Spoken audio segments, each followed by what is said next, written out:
News 4 San Antonio at 5. We're here for you. Thanks for joining us tonight. I'm Mandy Noel. We have a lot to get to, and we start with pressure tonight on South Texas Congressman Tony Gonzalez. Party leadership is calling for him to drop out of his race for re-election. The calls to drop out follow Gonzalez's admission last night that he did have an affair with Regina Santos Aviles, the woman who later took her own life. Notably, they're not calling for him to resign, and there are big questions about where things will go from here. News 4 San Antonio's Taylor Whartonby is live with the latest. News 4 is pressing for answers on several questions, including the most basic, will Gonzalez drop out? We've reached out to the congressman, but he hasn't responded. There's also the question of what discipline he could face from the House Ethics investigation that could likely take some time before we know that. I made a mistake, and I had a lapse in judgment, and there was a lack of faith.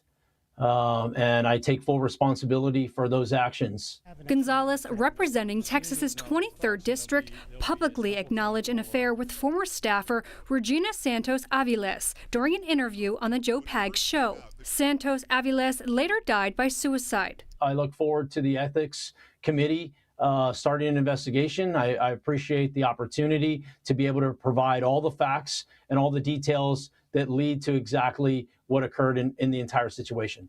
GOP leadership is calling on Congressman Gonzalez to withdraw from his re-election bid and directly address the allegations, citing the seriousness of the matter. Professor John Taylor from UT San Antonio Political Science Department says the GOP leadership is asking Gonzalez to withdraw, not resign, which is a big difference. Withdrawing from the race means he's just not running in 26. It means he keeps his House seat until January 27th.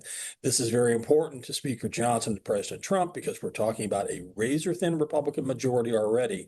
But what happens with the Ethics Committee completing their investigation? We definitely suspect that there was at least some form of at least possibly some forms of criminal activity related to the payoffs or the alleged payoffs and the major increases in salary for the staffer. So, yeah, it still needs to go on. Regardless of if Gonzalez drops out or not, he would still face the possibility of a civil lawsuit by Santos Aviles' husband and whatever disciplinary action the House Ethics Committee could levy against him. We again reached out to the Congressman Tony Gonzalez and have not heard back. Reporting live in Taylor Whartonby, News 4 San Antonio. Thanks, Taylor. And on X today, Gonzalez's challenger in the runoff, Brandon Herrera, thanked Speaker Johnson and House leadership for holding Gonzalez accountable. Texas Republican Congresswoman Monica de la Cruz also took to social media. She calls Gonzalez's actions unacceptable and says he should step down from all leadership roles. Gonzalez also made claims, several of them in his interview with Joe Pags, about police reports, the timeline of these allegations, and the political impacts. We spoke with attorneys for Adrian Aviles. Tonight at 6, we'll have reaction to the congressman's admission and the legal action they could pursue.